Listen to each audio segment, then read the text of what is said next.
This is the Wheatstone Broadcasting Corporation. Hi, Scott Fybush here at Wheatstone. I am with Cris Alexander, the engineering director for Crawford Broadcasting Company. Hi, Cris. Hello. Thanks for joining us here. Let's talk a little bit about AM translators, because you and I have both been involved in that arena lately, and it's a big, exciting thing at the moment. What's Crawford doing with translators for your AMs? We have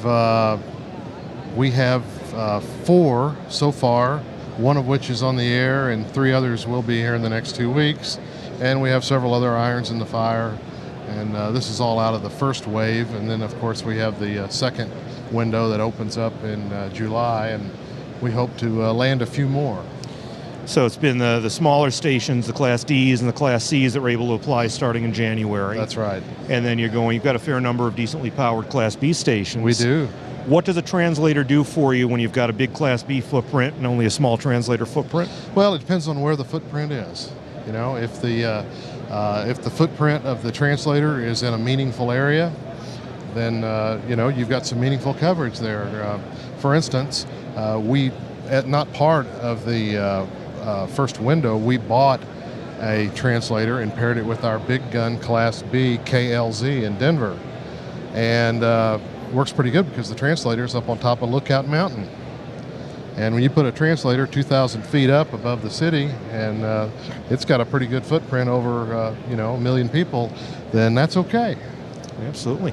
Back at the studio end, what are you up to in studios these days? We're doing a lot of WheatNet IP, making our way through the company. We've converted several markets in the recent months, and now that we've got them installed, we're really learning the capabilities of this stuff.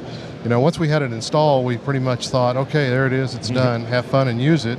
But it seems like every week we find some new capability or application that we can use the system for. Some stuff we never even thought about before. Give me some examples here. What sorts of things here's are you an doing? example. This ties in with the translator thing.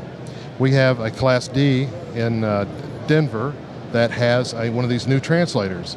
But we want to take programming from the other stations and put on that so we can do limited simulcast of Station A and Station B on Station C. But what happens when Station A runs an EAS test while it's simulcasting on Station B?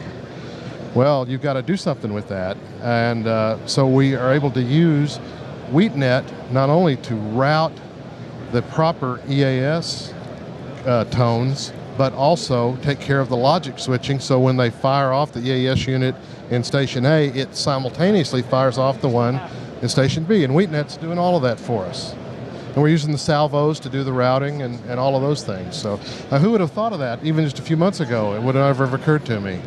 I want to sneak a plug in here because you guys put out one of the best internal engineering newsletters that everybody outside can read too, the Local Oscillator. That's right.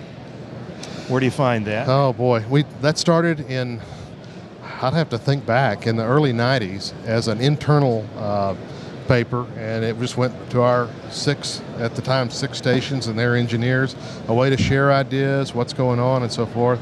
Over the years it's grown, and now we have thousands of readers all over the world. We get emails and letters from people that say they have read it, and what about this, and what about that, and so it's a labor of love.